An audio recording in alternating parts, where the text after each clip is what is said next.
Well, this is from The Jeweler Shop, which is a beautiful play, because it is a book, but it is a play. And it is written by Karol Wojtyła, the man who was Karol Wojtyła, because he became Pope John Paul II, now Saint Pope John Paul II. But this was written about married love, or about couples that are pursuing marriage. And he has 3 acts in this play. And by the way, for a priest, Saint Pope John Paul II has a phenomenal understanding of what human love is. Yes. Like, seriously, just read the book, and then try and prove me wrong afterwards. But each act of the play is its own relationship between a man and a woman that he is talking about, and there's different themes to them. The third one, there's a lot of doubt. It's this couple that they're engaged to each other, but they're questioning a lot of things, and their names are Christopher and Monica. And this is one of the things that Christopher is saying as they're going back and forth about some stuff. We have to accept the fact that love weaves itself into our fate. If fate does not split the love, people win their victory. But nothing else besides, and nothing above either. Those are the limits of man. I sometimes wake at night, and at once my consciousness is with you. I ask myself, if I could take your freezing hands, warm them with my hands. A unity will emerge, a vision of new existence, which will embrace us both. Will it not die later, though? I struggle so for hours, unable to sleep till morning, tempted to escape somewhere, but I can't anymore. We must go together from now on, Monica. We must go together, even though I were to go away from you as early as my father left mother.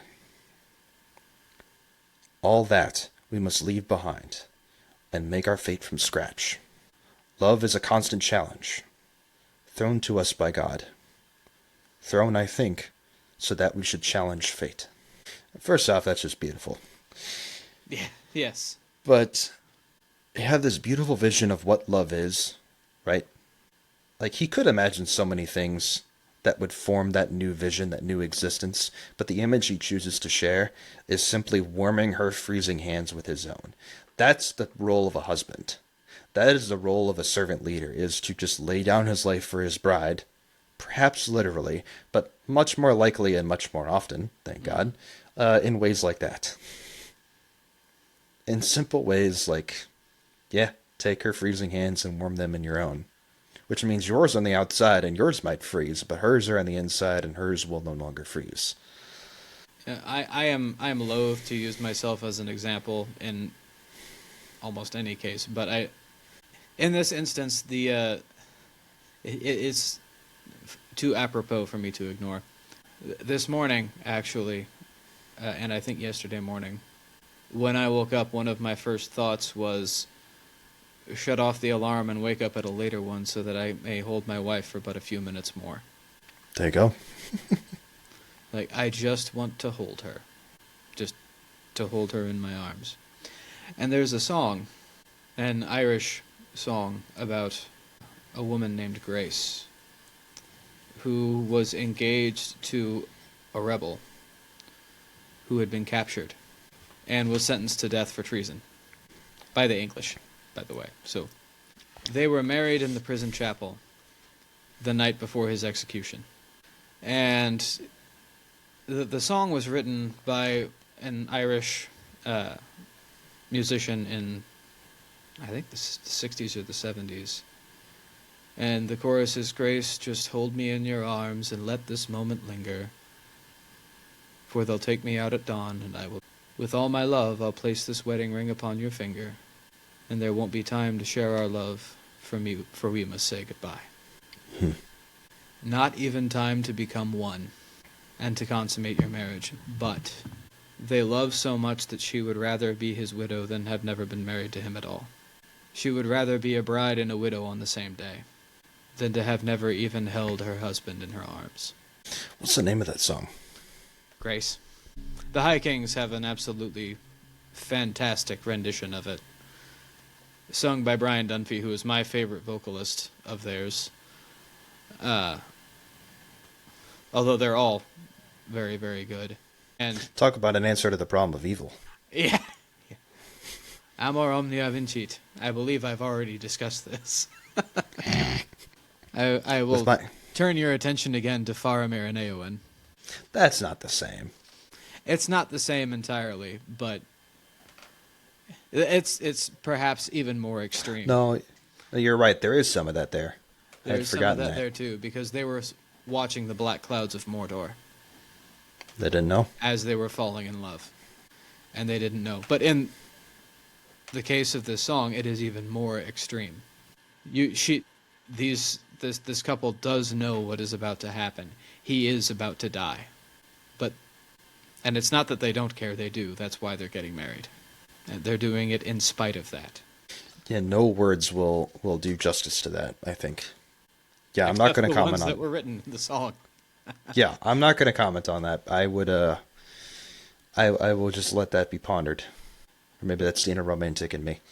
But the passage that you read made me think of that as well. And on that note, love is a weapon for us to...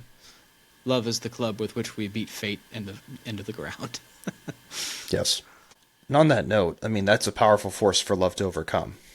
But arguably there is one more powerful, and that is doubt. And that is what they then pivot to talking about in this passage. And so he talks about holding her freezing hands in his own, and that being the image of love. But will it not die later, though? He talks about how his father left mother. And she, after this, gives her own version to this. You know, we must go together from now on, Christopher, even though I might become a stranger to you like my mother to father. So she's had kind of the same thing happen in her own life.